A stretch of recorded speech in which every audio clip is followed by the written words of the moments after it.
Il s'appelle Alexandre, il a 23 ans, c'est un des plus jeunes pilotes de l'armée et ses journées sont souvent riches en émotions.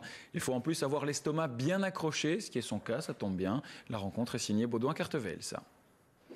Bonjour, salut. Salut. Alexandre, à 23 ans, c'est un des plus jeunes de nos pilotes de F-16. Tous les matins à 8 h, il rejoint la base de Florennes. Il s'agit d'abord de s'informer sur la mission du jour. Aujourd'hui, nous sommes 6 dans 4 avions, donc il y aura 2 biplaces. Je suis numéro 2 de la formation et on va aller donc, en Allemagne dans un champ de tir et de guerre électronique. Première chose à faire, s'informer sur les conditions météo du jour, c'est évidemment fondamental. Cet après-midi sur l'Allemagne, voilà, je vais vous faire un zoom. Voilà, les précipitations ici arrivent. Donc sur l'Allemagne, vous aurez un bon plafond dans les 2000 pieds. 2000 pieds, d'accord. Scatter 2000, Brocken 4000. Ok. Ça me permet de savoir si on va pouvoir voler aux instruments ou bien si on va pouvoir voler à vue. Donc voler dans les nuages ou bien voler sous les nuages. Donc ici, on a appris qu'il y avait une couche nuageuse. Donc on va être obligé de passer dans cette couche et voler au-dessus et de devoir passer de nouveau à travers cette couche pour voler en dessous. Alexandre passe ensuite au briefing avec son supérieur et ses compagnons de vol. Messieurs, bon après-midi. Voilà, la mission d'aujourd'hui sera une mission de bombardement dans le territoire de Redland, qui aujourd'hui, en fait, Redland se situe en Allemagne, du côté de Ramstein. Alexandre, aujourd'hui tu es le numéro 4 dans la formation et ton rôle sera de détruire un des bâtiments qui a été désigné par toi. Ton leader sera le colonel Francom aujourd'hui.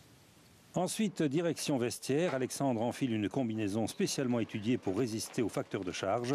Depuis l'âge de 15 ans, il rêvait de devenir pilote de chasse. Je me suis inscrit à 15 ans au cadet de l'air de Belgique. Ça m'a permis pendant 2 ans de voler sur planeur. Et ensuite, je me suis engagé à l'armée à 18 ans. J'ai suivi une formation 1 an de cours théorique à l'école royale militaire. Ensuite, 1 an de formation en vol sur le Marchetti.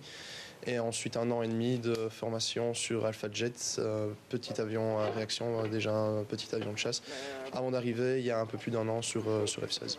C'est l'heure du décollage. Ces hommes volent à peu près tous les jours au-dessus de toute l'Europe. Ce sont soit des missions air-air, escorte d'avions en difficulté, interception d'avions non identifiés, ou alors des missions air-terre qui consistent notamment à bombarder des cibles au sol. Au total, chaque jour, 1h30 de vol.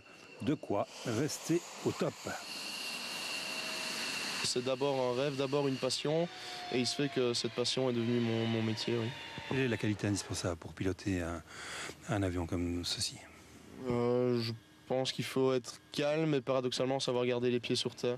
Mais Alexandre connaît aussi des journées différentes. Ce sont les gardes de 24 heures pour protéger le ciel aérien belge. Un stand-by généralement calme, sauf exception, comme cette fois.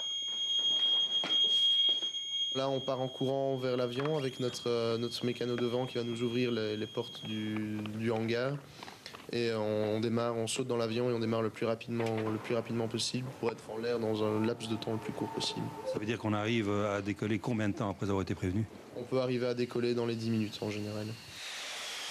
Cette fois, il s'agira d'un simple entraînement. La Belgique possède actuellement une 60aine de F-16, dont 4 sont déployés actuellement en Afghanistan pour des vols de dissuasion ou de bombardement des forces talibanes, si celles-ci attaquent les forces alliées.